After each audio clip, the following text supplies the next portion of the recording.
J. Warner Wallace has spent his life looking for clues. As a detective, he's cracked the toughest cases. And one day, he began an investigation into one that would change his life forever. Jim Warner Wallace is a seasoned cold case homicide detective who comes from 3 generations of law enforcement. He's also been featured repeatedly on NBC's Dateline. For many years, Jim was an atheist. But in 1996, he began to search for proof of God's existence, the same way he would search for clues at a crime scene.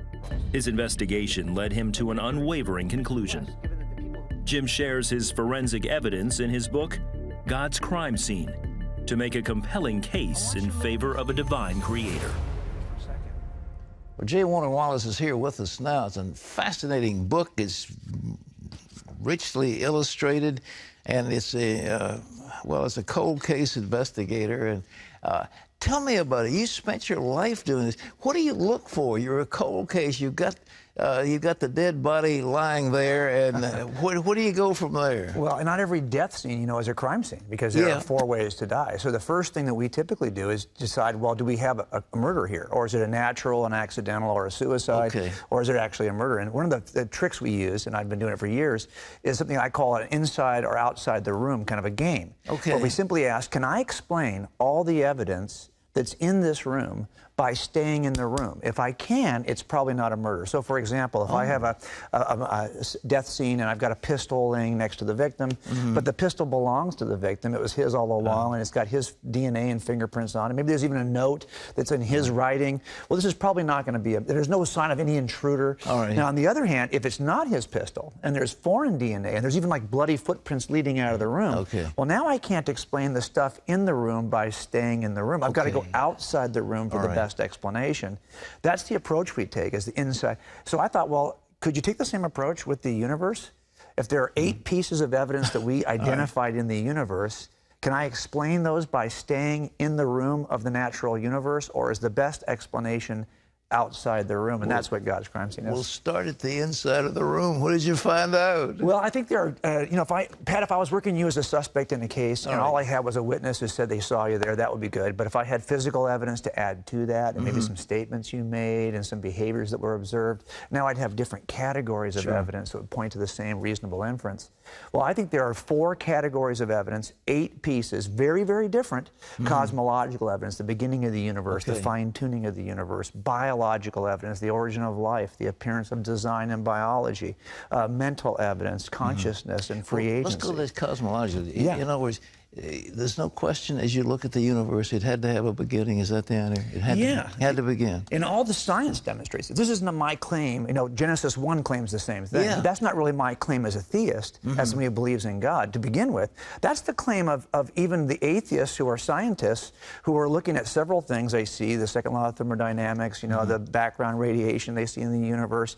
There's lots of evidence we talk about that points to the fact that all space, time, and matter began from nothing. And when I say nothing, I don't mean anything spatial, anything material, anything temporal. So what is it? So somebody had to come from outside the room to make it happen. That's right. I think the best, automatically, we're already outside the room of the natural universe just to explain the room itself. How about life itself? Well, I think the origin of life studies have been really interesting to watch over the last, say, 30 to 50 years. And as you look at all the attempts at explaining where life could originate in the universe, where it could originate on planet Earth, you see the problems you find. And basically, it's because physics cannot get life started. It turns out that the thing that you really need to direct the formation of life is information that we see in the genome and the DNA.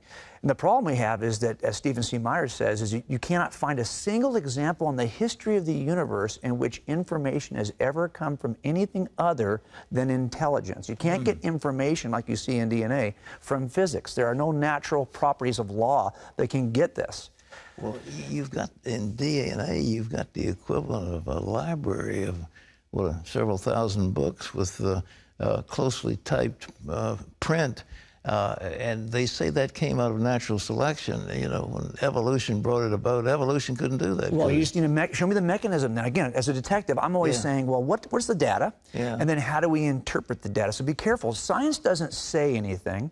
Scientists do. And the evidence doesn't say anything. The jury interprets this evidence to determine what the best inference is. You know, theists and science don't really have to be at odds with one another, do they? It's the interpretation of the scientific data that's the problem, right? Yeah, when I pick a jury, I'm always concerned about their bias coming in. What are their presuppositions? Okay. If I'm somebody who excludes the supernatural before I even begin, there's no room for anything outside of natural forces, natural causes, well then guess what? When I interpret this data, I'm going to find a way to make it fit into my presupposition as a naturalist. Now, that's the question. Do we have to restrict ourselves? If that's the case, how does naturalism explain even your consciousness, this immaterial experience of consciousness and free agency? How does naturalism explain these 8 pieces of evidence in the room? And that's the burden, Pat, that's on all of us. They say, well, you Christians and you theists, you have the burden of proof. Not really. All of us see the same 8 pieces of evidence, and we all share the burden. Can your worldview explain these 8 pieces? And theirs don't.